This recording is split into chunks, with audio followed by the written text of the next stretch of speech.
पौधों इसमें हम पौधों की आंतरिक संरचना के बारे में पढ़ेंगे। तो पौधों की भीतरी संरचना के अध्ययन को शारीर कहते हैं। तो शारीर मतलब पौधों की भीतरी संरचना के अध्ययन को शारीर कहते हैं। तो भीतरी संरचना के अध्ययन को शारीर कहते हैं।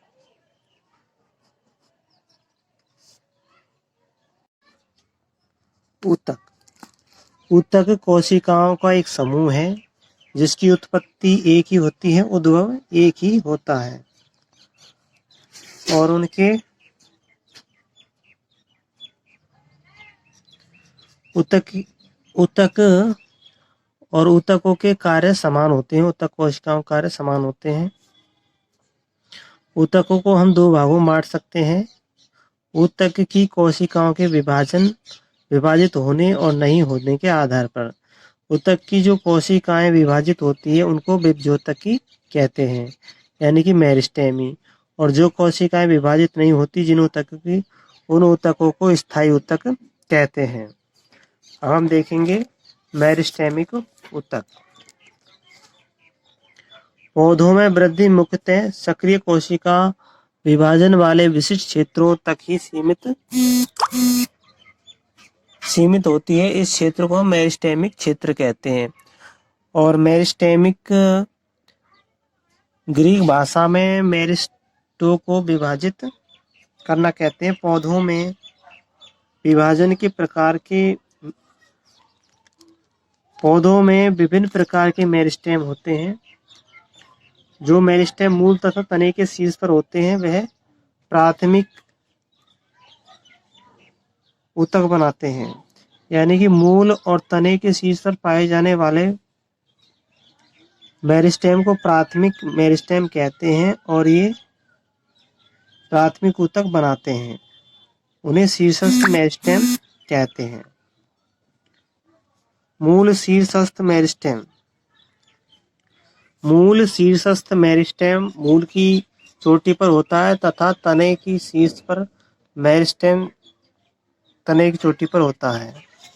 तने का शीर्षस्थ मेरिस्टेम तने की चोटी पर होता है।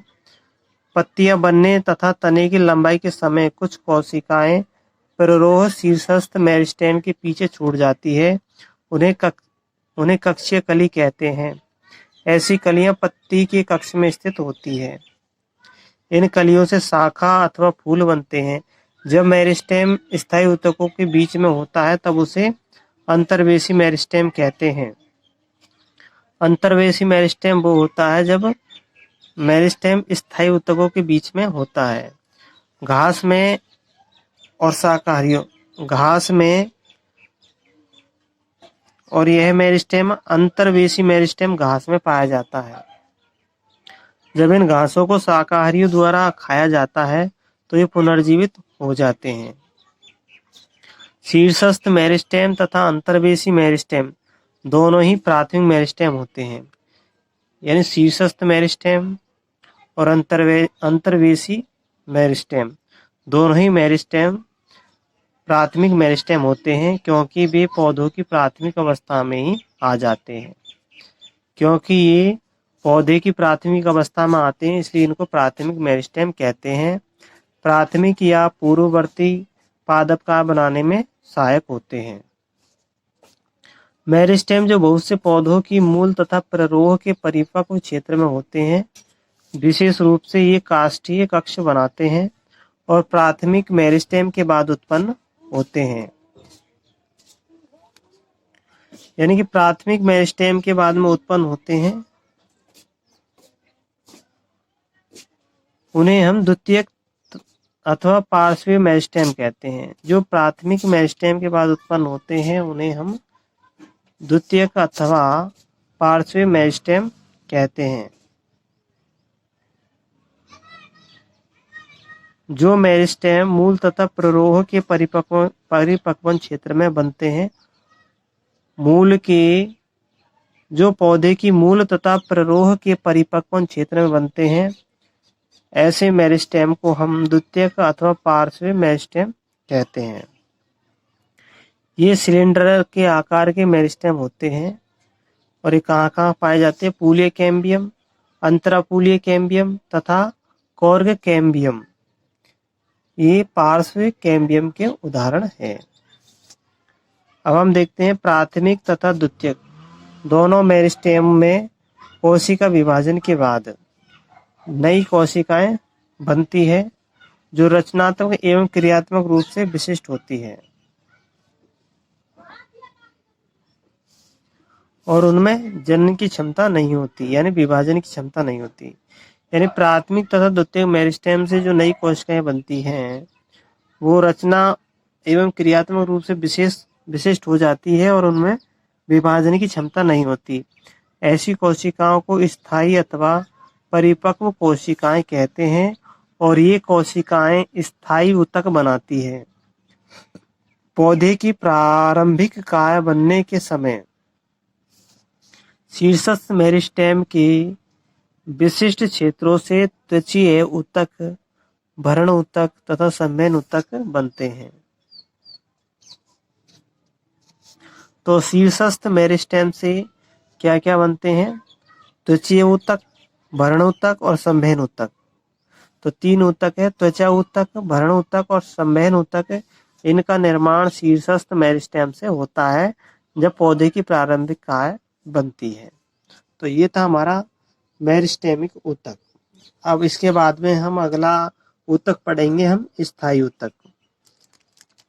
तो यहाँ हम देख सकते हैं कि जो शीर्षस्थ मेरिस्टेम है वो दो जगह पाए जाते हैं। एक तो मूल में पाए जाते हैं और एक पैरोह में पाए जाते हैं। तो यहाँ देखेंगे तो ये मूल गोप है। मूल गोप का प्रारंभ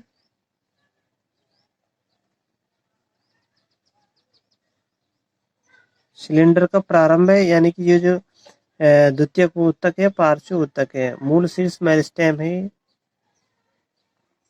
बलकुट का केंद्रीय क्षेत्र, बलकुट एवं केंद्रीय क्षेत्र, ये प्रोटोडर्म है। ये कॉर्टेक्स और केंद्रीय सिलेंडर है।